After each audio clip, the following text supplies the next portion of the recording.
Хичээл 9. Контент бүтээх нэмэлт боломжууд. Цахим орчинд сургалт явуулах нь хэр өөр өгөөжтэй байх тухай олон янзын түгээмэл ойлголтууд байдаг. Мэдээж амьд харилцааг 100% орлуулах боломжгүй ч гэсэн цахим сургалт нь өөрийн гэсэн онцлогтой юм. Сургалтыг цахим хэлбэрээр явуулснаар багш болон сурагчдад боловсролыг өөр өнцгөөс харж илүү бие даасан байдлаар суралцсан олон төрлийн гайхалтай чадваруудыг шинээр эзэмших боломжийг олгодгоороо даваа талтай. Цахимаар сургалт явуулахад төрөл бүрийн сонирхолтой контент ашиглах, сурагчдын санал сэтгэлийг сонсч, харилцааг аль болох нээлттэй, тодорхой байлгах гэсэн 3 зүйл маш чухал байдаг. Хэрэв зөв аргаа ашиглавал хүмүүс хоорондын харилцааг онлайн орчинд ч гэсэн илүү өөр өгөөжтэй болгож хөгжүүлэх боломжтой юм. Тиймээс бидэнд онлайн орчинд ашиглах төрөл бүрийн контент бэлтгэх чадвар зайлшгүй хэрэгтэй. Өнөөдрийн хичээлээр цахим сургалтанд ашиглах хичээлийн материал буюу контент бүтээх аргуудтай танилцах болно. Хамгийн ихний арга бол цахим ном бүтээх book creator юм. Сурагчид сургууль дээрээ бяцхан ном бүтээж багаараа ханын самбар хийх маш дуртай байдаг шүү дээ. Тэгвэл цахим орчинд сурагчдыг багаар ажилуулан бүтээл сэтгэлгээг нь хөгжүүлэхэд танд book creator туслах болно. Та App Store-оос book creator гэж хайн өөрийн таблет болон MacBook-тэй тодорхой хэмжээний төлбөр төлөн энэхүү аппликейшнийг татаж авч болно. Харин Google Chrome сайтнаас та bookcreator.com гэж нэвтэрч орон онлайнаар үнэгээ ашиглах боломжтой юм. Тиймээс хэрэв та үүнийг сурагчтайгаа хамт ангиараа ашиглахыг хүсэж байгаа бол Google Chrome бүтцийг ашиглахыг санал болгож байна. Онлайнаар ном бүтээхдээ та зөвхөн текст төдийгүй, зураг, өөрийн дуу хоолой, мөн богино хэмжээний бичлэг нэмж болох ба эсвэл гараараа хүртэл зурх боломжтой байдаг. Мөн та энэхүү хэрэгслээр бүтээсэн номоо татаж авах онлайн нийтэлж болдог. Ингээд bookcreator.com руу оръё. Интернет хөтөлбөр дээрээ app.bookcreator.com гэж бичиж орно. Хамгийн анх хаяг нээхдээ 2 сонголт байх ба сурагчийн болон багшийн сонголтоор хаягаа нээх боломжтой. Мэдээж та өөртөө нээх гэж байгаа учраас багшийн сонголтыг сонгохоо бүү мартаарай. Ингээд Google аккаунтаа сонгож орно. Энэ нь багшийн Google аккаунт байх юм.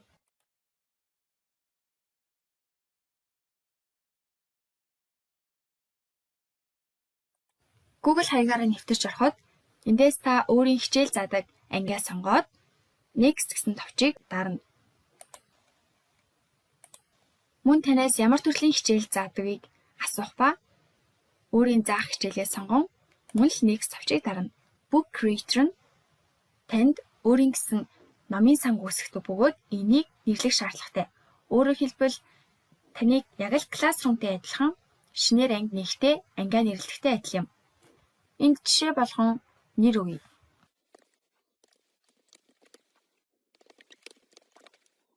Ингээд Next товчийг дарснаар таны хаяг шинээр нээгдэж байна. Энэхүү үндсэн хуудсан дээр дээд талд нь Invite code буюу энэ товч байгаа. Энэхүү цэнхэрээр бичигдсэн товчон дээр дарахад танд код өгнө. Та энэхүү кодыг сурагчдаа өгснөөр сурагчид Book Creator руу орж ирэхдээ таны өгсөн кодыг хийснээр таны үүсгэсэн энэхүү номын санд нэгдэх юм. Ингээд сурагчийн хаягаар нэвтэрч орж үзцгээе. Мэдээж сурагчид орохдоо сурагчаар нэвтрэх гэсэн хэсгийг сонгоод Google хаягаа сонгоно. Ингээд багшийн өгсөн номын сангийнхаа кодыг бичээд Go товчийг дарснаар таны үүсгэсэн номын санд орж байгаа юм. Ямар нэгэн төлбөр төлөхгүй үнэгүй байдлаар нээж байгаа учраас энэхүү тохиолдолд танд хамгийн дээдлээ нэг library буюу нэг номын сан мөн энэхүү номын сан дотроо хамгийн дээдлээ 40 ширхэг ном бүтээх хязгаартай өгдөг. Хэрэв та энэхүү тоог нэмэгдүүлэхийг хүсэж байвал upgrade буюу төлбөр төлөн нэмэгдүүлэх боломжтой. Ингээд хэрхэн ном бүтээх талаар сурцгаая. Баруун дээд болон байрлах New Book гэсэн энэхүү товчныг дарснаар та бүтээх гэж буй номныхоо хэмжээг сонгох юм. Дээр нь барьлаж буй энэхүү хэлбэр нь уламжлалт номын буюу энгийн тексттэй хувилбар. Харин доор барьлах эдгээр номнууд нь комик буюу зурагт номыг бүтээхэд илүү тохиромжтой. Ингээд та өгсөн хэмжээгээ сонгоход таны ном ажиллахад бэлэн боллоо. Хамгийн эхлээд бидэнд cover буюу хавцны хэсэг гарч ирнэ. Баруун талд байрлах next page гэсэн энэ суман дээр дарснаар та номондоо шинээр хуудас нэмж байгаа юм. Бидний үндсэн ашиглах хэрэгсэл бол баруун дээд буланд байрлах нэмэх тэмдэг болон энэхүү I тэмдэглэгээтэй хэрэглэдэг юм. Нэмэх тэмдэг дээр дарснаар бид media болон shapes гэсэн хоёр төрлийн зүйл нэмэх боломжтой. Media хэсэгт нь бид import дарснаар Google-ээс зураг хайж оруулах, эсвэл ямар нэгэн газрын байршил, мөн файл оруулах, Google Drive-аас өөрт хэрэгтэй файлаа оруулах боломжтой. Харин камера гэсэн дээр даран та магадгүй 5-6 секундын богино хэмжээний бичлэг хийх, зураг авах боломжтой юм. Pen товчон дээр дарснаар төрөл бүрийн үзэгний хувилбар гарч ирнэ. Харин текст гэдэг нь бичвэрийн хэсэг бол record гэдэг нь дуугаа бичих хэсэг юм. I гэсэн хэсэг рүү ороход бидний хуудасаа янзлах хэсэг гарч ирнэ. Та өнгийг нь сольж болох бөгөөд эсвэл нэмэх тэмдэг дээр даран хүссэн өнгөндөө аваачиж apply товчийг дарснаар хуудасны өнгө солигдно. Мөн доошоо гүйлгээд харахад бидэнд хэд хэдэн төрлийн боломжууд байдаг. Comics хэсэг рүү ороход яг л комик номны загвартай болно. Харин paper хэсэг рүү орсноор номны хуудасны загваруудыг сонгож болох юм. Тоон болон шугамн, цэгэн гэх мэтчлэн маш олон төрлүүд энд байна.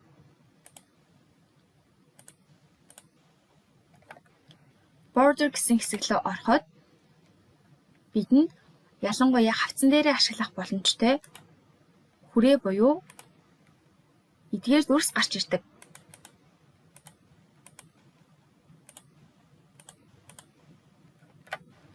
Pattern гэдэг дээр дарахад бид төрөл бүрийн хээтэй өөр өнгийн болгож болох юм. Textures гэсэн хэсэг дээр дарснаар бид мөн бусад төрлүүдийг сонгох боломжтой. Энэ мэтчлэн та өөрийн дуртай хувилбаруудаас сонгон номныхоо хавцыг чимэглээрэй. Энэхүү ард харагдаж байгаа пин товчийг дарснаар та I хэсгийг дэлгэцийн баруун гарталтаа зүүж өгч байгаа юм. Ингэснээр байн I үсэг дээр дарж энэ хэсгийг гаргаж ич ажиллахгүй, ажиллах талбай илүү төрөлжүүлж өгч байгаа хэрэг. Ингээд хавтас хэсэг дээрээ текст буюу үг нэмцгээе. Та өөрийн бичсэн текстээ bold, italic, мөн доогуур нь зурах гэх мэтчлэн тохиолдлуудыг оруулах боломжтой. Дан товчийг дарснаар таны бичвэр гарч иж байна. Та бичвэрийг идэвхжүүлсэн байгаа учраас баруун талд буй ажиллах талбар дээр бичвэрийг засах бүх төрлийн хэрэгслүүд гарч ирнэ. Эхнийхэн size буюу хэмжээг нь томруулж ижигсэх боломжтой.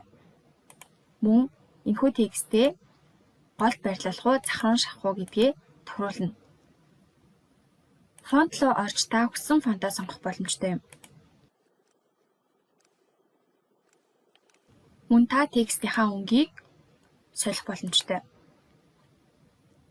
Background руу орж тухайн бичвэрийн хайрцгийг өөр өнгөөр сольж болно. Харин shadow гэдэг дээр дарснаар та илүү бичвэрээ сүйдэртүүлж өгч байгаа юм. Буцаад нэмэх тэмдэг дээрээ даръя. Энд бидэнд media болон shapes гэсэн хэсэг байгаа. Shape буюу дүрсний хэсэг рүү ороход эдгээр дүрснээс та сонгож болно. Мөн л адил тухайн дүрсийг идэвхжүүлсэн байгаа учраас I гэсэн хэрэгслэлээр маань дүрстэй холбоотой засварлах хэсгүүд гарч ирнэ.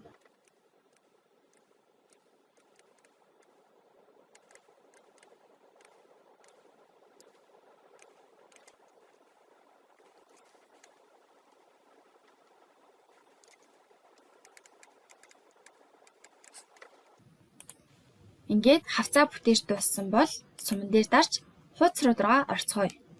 Хуудасны арын дэвсрийг нь сольж мөн л адил та хүссэн зүйлсийг нэмж ажиллах боломжтой.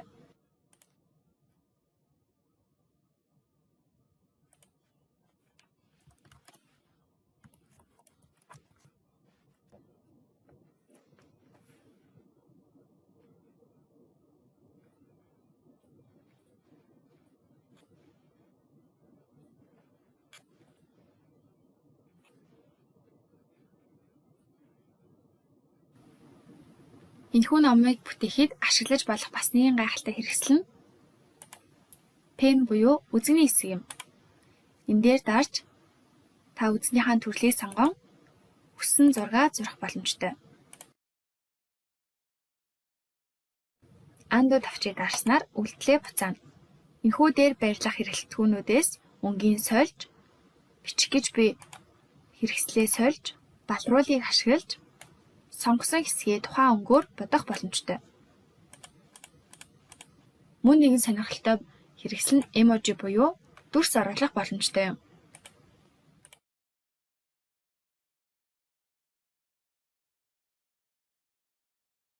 Оруулсан дүрсээ та жижигсгэж томсгох, мөн энэхүү ногоон дээр нь даран эргүүлэх боломжтой. Дан товчийг даран өөрчлөлтүүдэд хадгалаарай.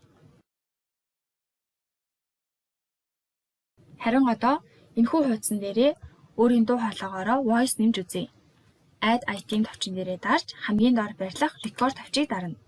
Ингэснээр таны компьютерний микрофоныг ашиглаж болох уу гэсэн зөвшөөрөл дээд талд гарч ирэх бөгөөд үнийг зөвшөөрснөөр та дуу хоолойгоо бичих боломжтой болно. Баруун дээд болонд байрлах Start Recording дээр даран хоолойгоо бичнэ.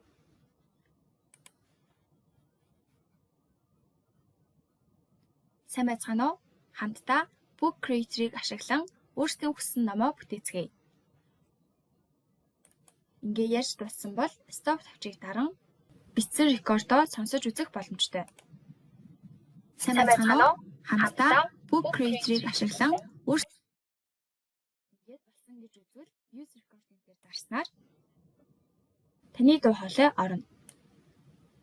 Та энэхүү спикерний дүрсийг номныхон аль нэг хэсэг дээр зөөж байрлуулна.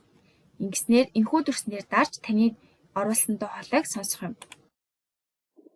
Сайн байцгаана уу? Хамтдаа Book Creator-ыг ашиглан өөрсдийн хүссэн номоо бүтээцгээе. Энэ мэтчилэн та номоо хүссэн загвараараа чимэглэж мэдээллүүдээ оруулан номоо бүтээх боломжтой. Хэрэв та хуудас нэмэхийг хүсвэл нэмэх тэмдэг дээр даран хэд ч бол хэдэн ч хуудас нэмж болно. Номоо хуудасаар нь харахыг хүсч байвал Pages гэсэн дээр дарна. Ингээд таны ном ямар явцтай харагдаж байгаа нь томоор харагдаж байна. Та тухайн хуудсыг байршлыг нь сольж мөн энд байрлах 3 цэг дээр даран хувилах, зөөх, эсвэл устгах боломжтой.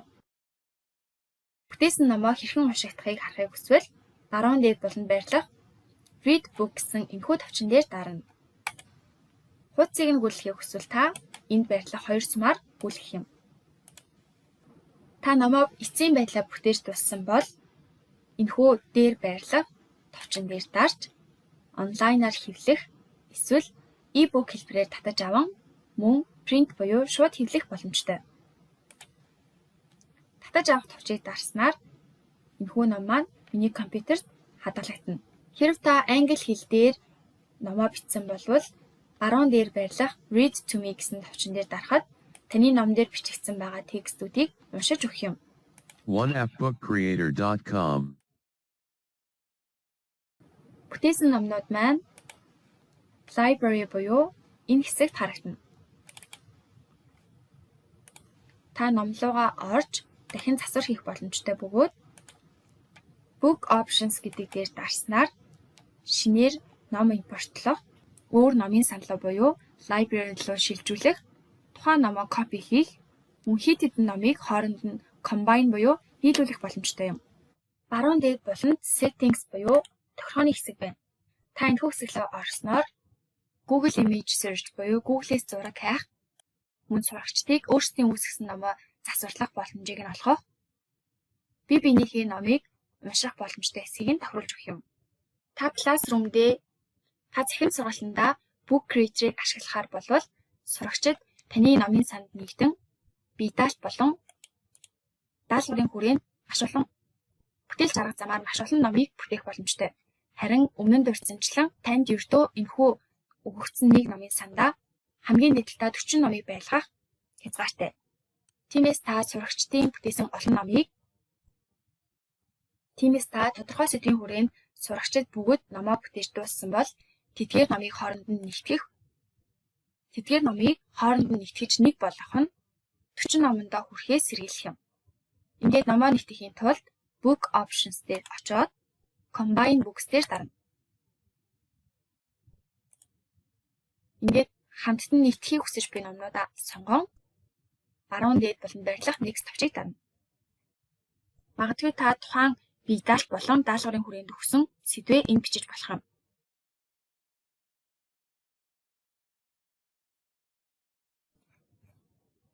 Ингээд бидний номонд дахин нэг шинэ ном өгсөн байгааг харж байна. Ийшээ орж харахад таны сонгосон бүх номнууд дарааллын дагуу бүгд барьсан байх болно. Нэгэнт бид байгаа 3 номоо нэгтгэх нэг ном болгосон учраас эдгээрийг устгая. Номоо устгахын тулд дахин Book Options руу очоод Delete гэсэн тавчийг дарна. Таны устгасан ном 2-7 хоног хадгалагддаг.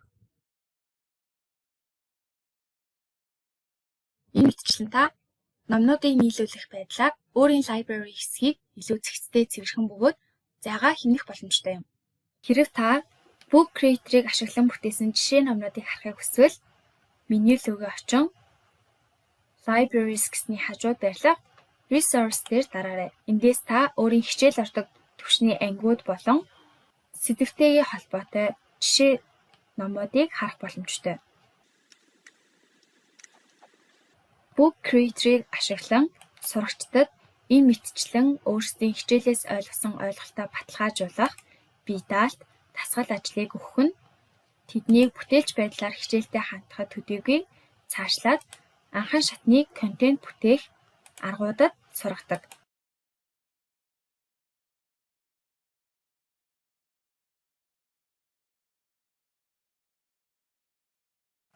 Хүсвэл та эдгээр жишээ болох үс номнуудыг татаж аван сурагчдаа харуулах боломжтой.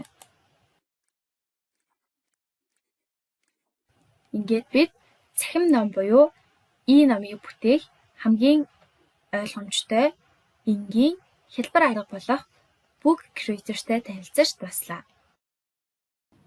Book Creator-ыг ашиглан та цахим номыг үүсгэж болно. Харин сурагчдад мэдээллийг илүү хялбараар хүргэх, өдөр тутамдаа ашиглаж болох өөр нэгэн хэрэглэгдэхүүн бол постэр болон зарлал бэлтгэх юм. Хамгийн өргөн ашиглагддаг сайт бол Canva.com. Текстийн хэлбэрээр бус, харин зургийн хэлбэрээр мэдээллийг хүргэх нь хүнд хүртэгдэхтэй илүү хялбар байдаг гэдгийг бид мэднэ. Тэгвэл та Canva-г ашиглан хүссэн загвар хэмжээгээрээ дижитал документыг бүтээж болох юм. Интернет хөтөлбөрөөрөө Canva.com гэж бичин өөрийн Gmail-ээрээ бүртгүүлэх боломжтой.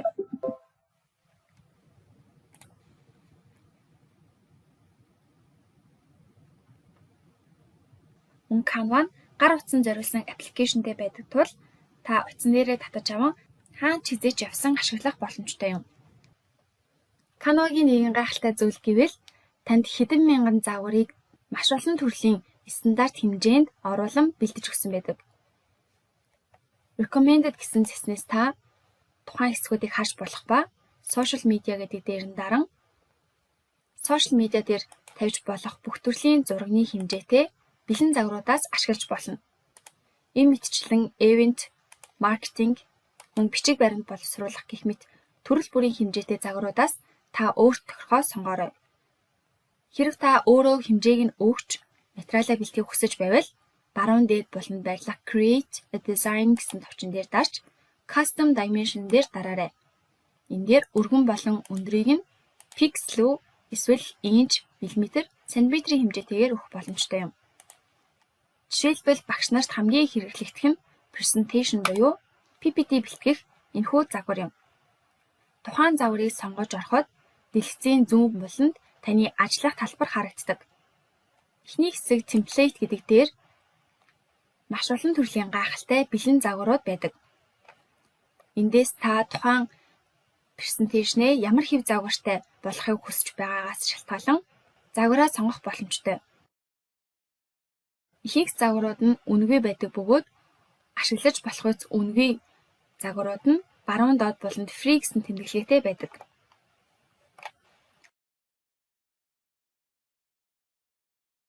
Жишээ болгон ороход энэхүү слайдын би нүүр хэсэг мөн эсвэл бүхий л хэсгийг нь тэр чигээр нь ашиглах боломжтой. Бэлэн загварыг сонгосон ч гэсэн та өөрийн хүснээрээ өөрчлөлтийг оруулж болно. Жишээлбэл текст болон жижиг дүрсүүдийн байршлыг нь сольж мөн энэхүү суман дээр дарж эргүүлэх боломжтой. Цаашлаад хэрэг боломжтой байвал тухайн дүрсэн дээр дарахад зүүн дээд буланд өнгөний хэсэг гарвал өнгийг сольж болдог. Энэ мэтчлэн та өөрт тохирох слайдуудыг нь үлдээгээд дээр нь ажиллаж болно. Тухайн хуудсыг устгахын тулд зүүн дээд буланд нь барилах delete тавчийг дарна. Харин урд нь барилах copy тавчийг дарснаар тэрхүү хуудас 2 бүлэгдэнэ. Нэмэх тавчийг дарснаар цоошин хуудас нэмж байгаа юм. Өөр нэгэн жишээг хамтдаа харцгаая. Багш нарт хамгийн хэрэглэгдэх өөр загвар гэвэл инфографик хэсэг юм. Та сурагчдаа ямар нэгэн тоо баримтыг инфографик хэсэгт оруулж харуулах нь маш сонирхолтой байх болно. Мэдээж template хэсгээс та бэлэн загваруудаас авч ажиллах нь таны цагийг болон хөдөлмөрийг хэмнэнэ. Ингээд зүүн талд байгаа зэсүүдийг үргэлжлүүлэн судалцгаая. Upload гэсэн хэсэг рүү очин та өөрийн Facebook, Google Drive, Instagram, Dropbox-оос хүссэн файлаа оруулах боломжтой. Өөрөөр хэлбэл зураг болон бичлэг оруулж болно.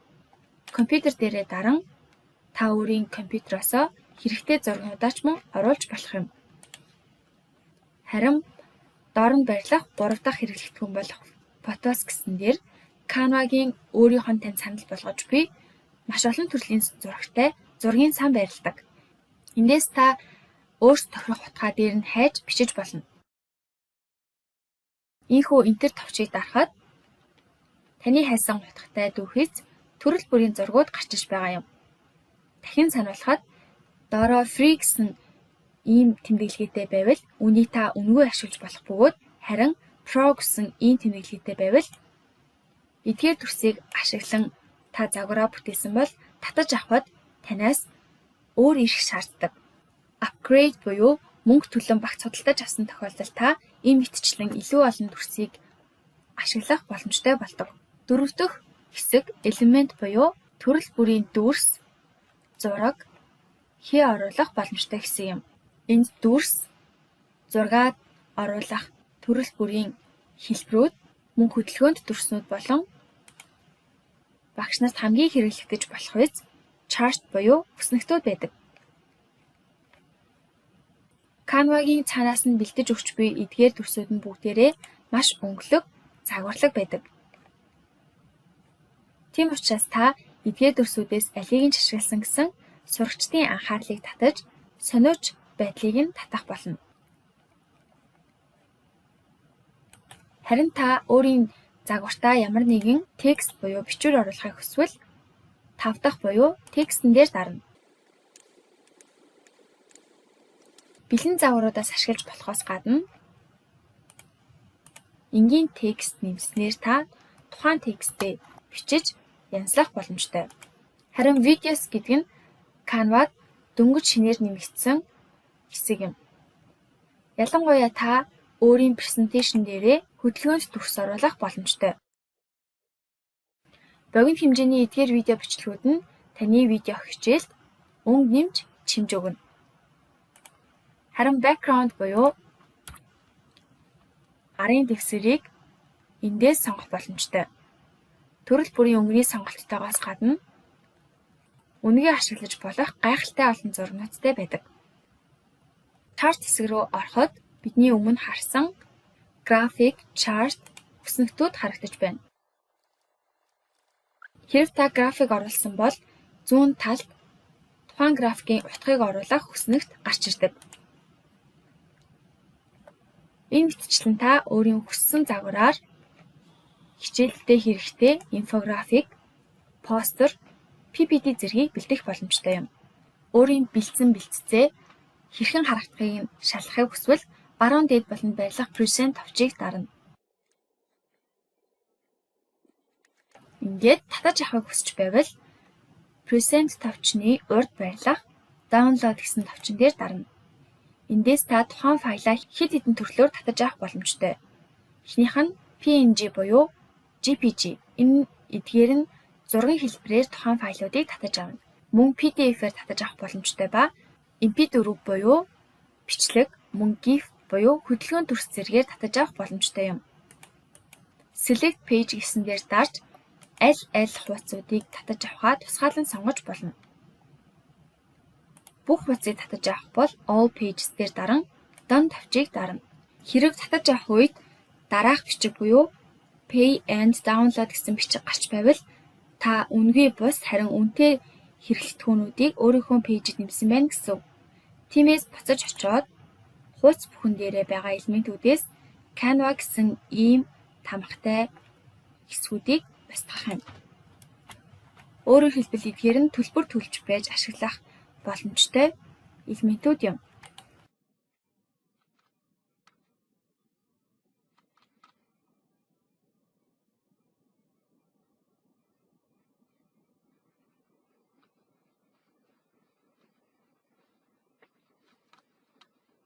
Ингээд та хэрв ямар нэгэн үн төлбөргүй зүйлсийг ашигласан бол файлаа татаж авах үед download гэсэн ийм ногоон бичгэл гарч ирнэ.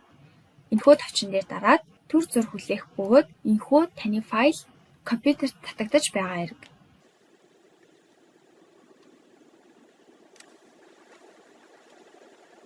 Файл маань татагдаж дууссан байна.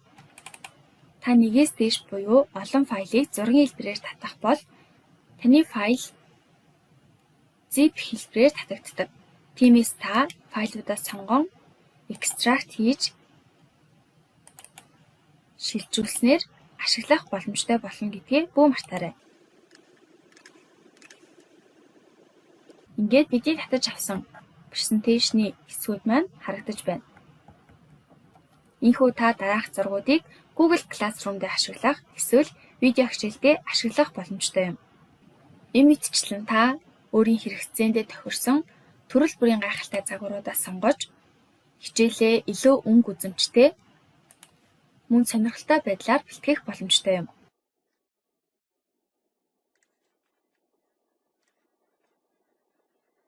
Мэдээж Canva-г сурагчдад танилцуулж өгснөөр сурагчид өөрийн бие даалгавар, дасгал ажилдаа бүтээлчээр хандах нэгэн аргад суралцах юм. Сурагчдад мэдэгдэл, зарлал болон даалгавраа хүргэхдээ илүү сонирхолтой өнгөлөг байдлаар хүргэж болох дижитал документ бэлдэх хэрэгслүүдтэй бид танилцлаа. Тэгвэл та зөвхөн унших материалаа зурган байдлаар төдийгүй видеогоо ч гэсэн өнгөлөг, шинэлэг байдлаар хийх боломжтой. Бидэнд Powtoon.com болон Animaker гэсэн хоёр сайт туслах болно. Интернет хөтөч дээрээ Powtoon.com гэж бичин ороорой. Ингээд sign up товчийг даран та өөрийн Google хаягаараа бүртгүүлэх боломжтой юм.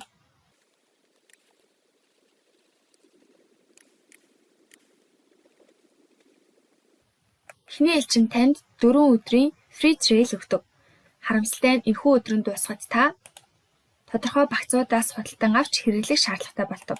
Гэвч энэхүү сайт нь танд видеонд маш олон төрлийн өнгө үзэмж нэмэхэд туслана.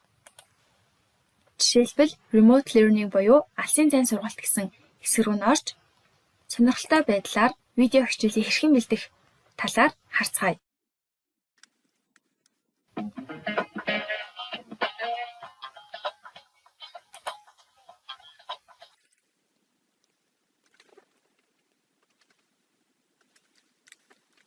Ийхүү та сонгосон загвар буюу темплейт видеогоо засварлах хэсэглөө шилжиж байгаа юм. Зүүн гарт талд тухайн видеоны сцен буюу хэсгүүд цагийн дараалал байрлаж байна. Өөрөөр хэлбэл слайдуудтай адил.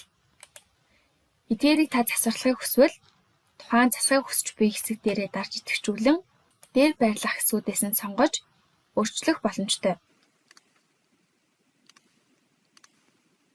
Текст, зураг болон ая зэргийг нь өөр тохирохоор янзлаад баруун дээд талд байрлах Preview товчийг дарахад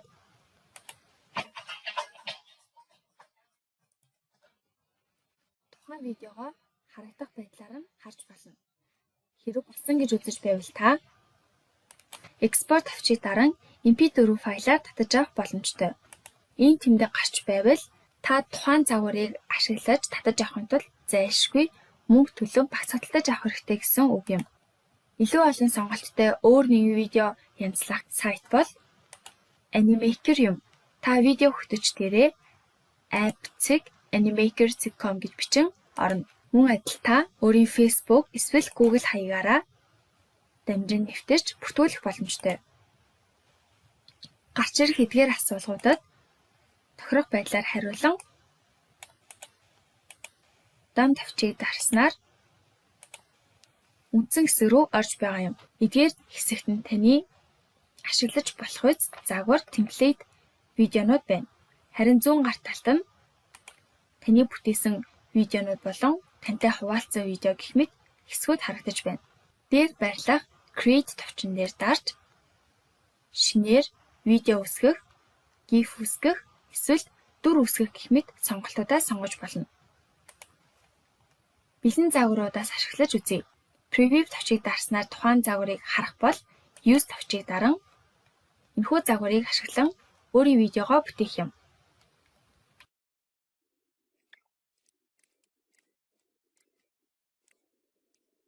Энэ хэсэг нь таны ажиллах талбар буюу Workspace. Харин доор нь таны Timeline буюу хугацааны хэсэг гарч байгаа бол эндээс та тухайн хэсгүүдээ янзлах боломжтой. Preview video гэдэг товчон дээр дарснаар та өөрийнхөө видеог харах боломжтой юм. Харин эдгээр хэсгүүдэд та тухайн сцен буюу хэсгийг нэмэх, хасах гэх мэт бусад үйлдэлүүд байрлана. Ингээд та тухайн дүрийг жишээлбэл өөрчилж болно. Character буюу дүр дээрээ дараад өөр дүрээр солих эсвэл шинэ дүр нэмэх боломжтой. Дүр дээрээ даран тухайн дүрийн хөдөлгөөн байгаа байдал мөн өнгө болон бусад зүйлсийг нь солих боломжтой юм.